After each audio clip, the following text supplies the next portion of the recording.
Well, the House of Commons has elected Sir Lindsay Hoyle as its new Speaker, succeeding John Bercow. A few days before the official election campaign gets underway on Wednesday, Sir Lindsay, originally a Labour MP, was formerly Deputy Speaker, and he secured a significant majority in the final round of voting in the Commons just a couple of hours ago. The Speaker's role, of course, has been crucial in recent years as Parliament has struggled to deal with the Brexit crisis, as our chief political correspondent Vicky Young tells us.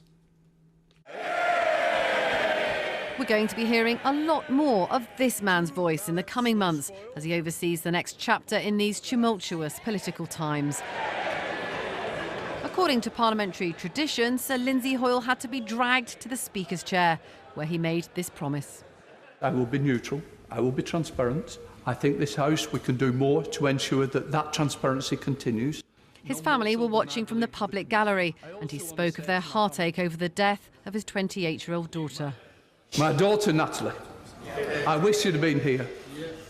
We all miss her as a family, no more so than her mum, Miriam. I've got to say, she was everything to all of us. She will always be missed, but she will always be in our thoughts. Lindsay Hoyle was elected the Labour MP for Chorley in 1997, and he's been Deputy Speaker for 9 years. He's steeped in politics. His dad was also an MP. His pets are named after famous politicians: a dog called Gordon, a tortoise named Maggie, a parrot named Boris. I'm now going to call, the first time, the Prime Minister. The kindliness of the Speaker is absolutely critical to our confidence and the way we behave. And, Mr. Speaker, over the years I have observed that you have many good qualities. People are put under enormous stress, both staff and members of this House. I know you take your responsibilities in that area very, very seriously.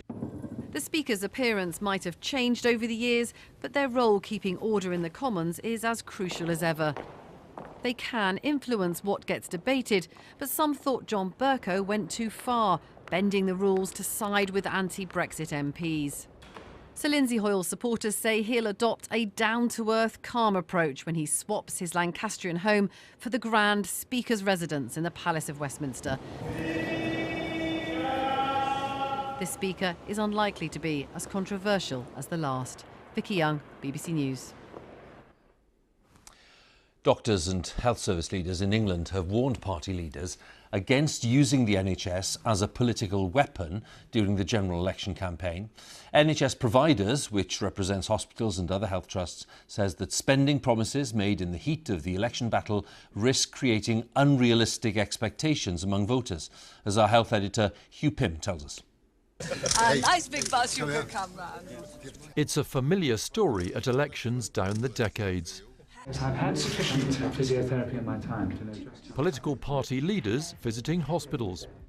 It is possible for men to get. Interpret it by reading the digits, or would you do it? It's the same once again. Boris Johnson is in a hospital almost daily, while Labour today also focused on the health service. But there's a warning the debate has now got out of hand.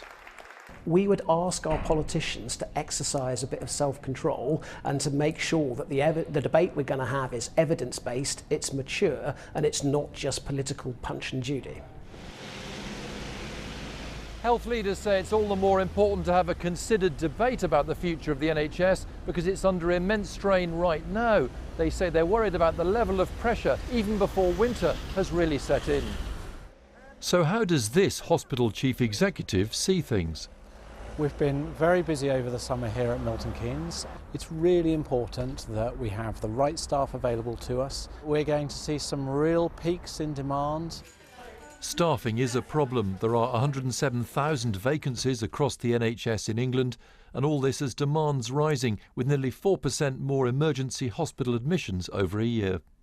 What about GP practices? One doctor gave her perspective. All winters are the same or similar. As GPs, we expect to be working a little bit harder, longer hours, seeing a few more patients.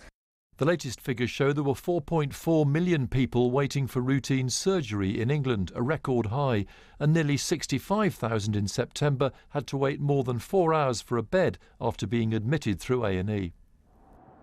We asked patients and visitors outside a London hospital this evening about their experiences. This student has been waiting in A&E with her friend. What sort of atmosphere is there in there? People seem to be in quite a lot of pain. People keep going up to the desk asking when they'll be seen next, so people feel quite impatient.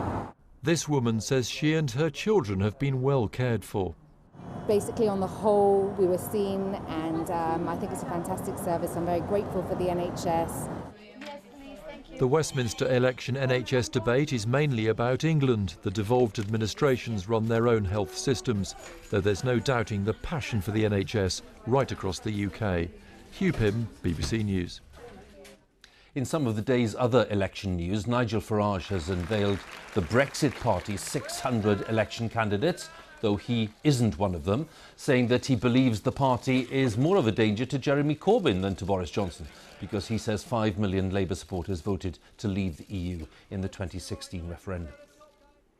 The Lib Dems are taking legal advice over ITV's decision to exclude them from its forthcoming TV debate between Boris Johnson and Jeremy Corbyn. The leader, Jo Swinson, claims that hers is the true party of Remain and that she is the only female leader with a shot at becoming Prime Minister. The leader of Plaid Cymru, Adam Price, launched the party's general election campaign in Ynys Môn, Anglesey. He accused both Labour and the Conservatives of having failed Wales and said the country's future should be as an independent nation. Now, the Commons Intelligence and Security Committee report into possible Russian interference in UK elections will not be published before the general election. The committee chair, the former Conservative, now Independent MP Dominic Grieve, said that Number 10 was being disingenuous and misleading by claiming that there wasn't enough time to publish the report. It has received security clearance, and the BBC understands there is no administrative reason for it not to be made public. Now, the leader of the Scottish National Party, Nicola Sturgeon, has accused Boris Johnson of treating Scottish voters with contempt after he ruled out allowing a second referendum on independence. The SNP have made another referendum a key feature of their election campaign. Of the 13 Conservative seats in Scotland right now, over half are considered to be marginal, and that means that a swing of some 5% or less could see a change, as our Scotland editor Sarah Smith explains now. In Stirling, the fight is as tight as it gets. The Tories won by less than 150 votes when they took this seat from the SNP in the last election. No wonder voters are fortifying themselves, ready for a campaign in which the divisive question of independence is likely to dominate. I think it's going to be independence related. So if all of Scotland is covered with SNP members of Parliament, then that clearly shows something important. I think independence will be a big issue, but there are other aspects to look at as well. That you think we should be looking at? I think we should be, yes. The Yes movement, gathered en masse in Glasgow's George Square this weekend, believe this election could be the next step toward an independent Scotland, especially now the SNP have put it at the very heart of their campaign. For everyone here who's impatient to see an independent Scotland, they know this general election could be crucial. A good result for the SNP will make it that bit harder for Westminster to refuse to allow another independence referendum. So do you see this election essentially as a referendum on whether or not Scotland should be allowed to have an independence referendum? That is certainly, the big issue at the heart of this election in Scotland. Do we want our future determined for us by the likes of Boris Johnson, or do we want to take our future into our own hands and determine the path we take and the kind of country we want to be? The Tories are looking to spread the same message. Independence is a much easier topic for them than Brexit in a marginal seat like Ochil and South Perthshire. They love it every time Nicola Sturgeon talks about another referendum. What do you think? I think, yippee! Because every time Nicola goes on the television and bangs on about independence, we get more votes. Are you sure? Absolutely. So when Nicola Sturgeon says she's making this campaign about independence, do you think that's good for Tories? Fantastic news. Really? Yes.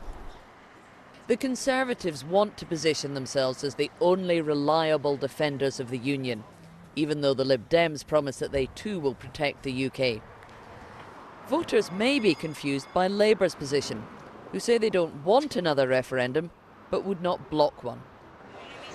And the SNP are hoping that by making their demand for another referendum so central, That will make it difficult for the next Prime Minister to say no.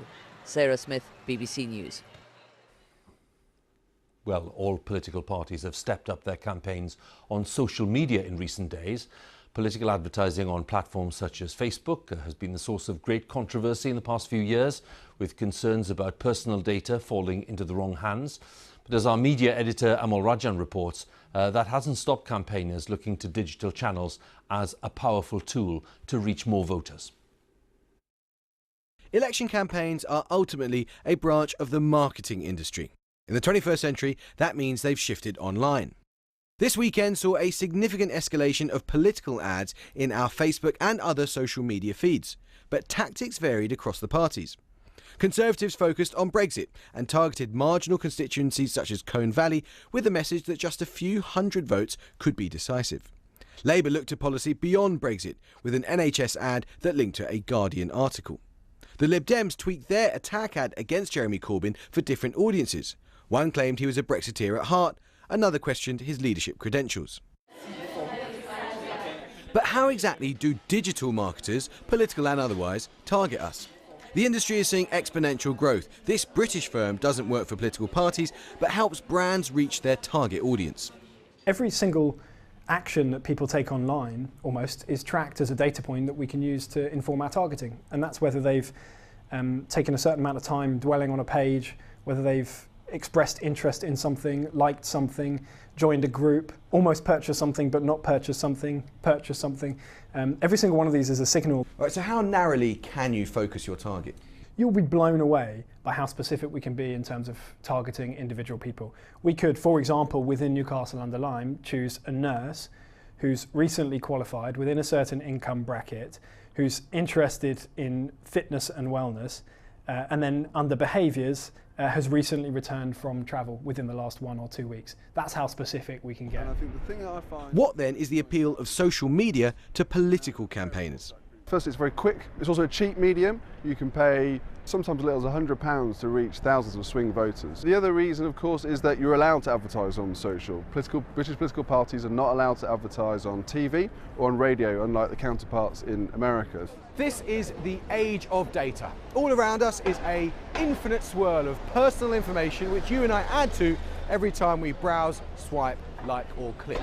And far from the madding crowd, political marketers, mavericks and miscreants are plundering those innocent digital ticks to capture our attention and persuade us to give them a hearing and a vote.